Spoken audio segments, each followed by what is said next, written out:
right, there's the Audi light, interior lights installed. I got that one.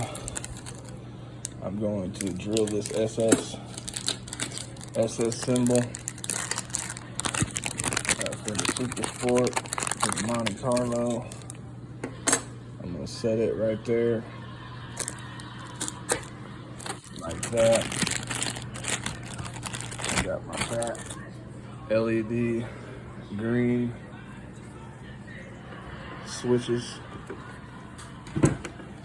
That one of them is going right here for my music.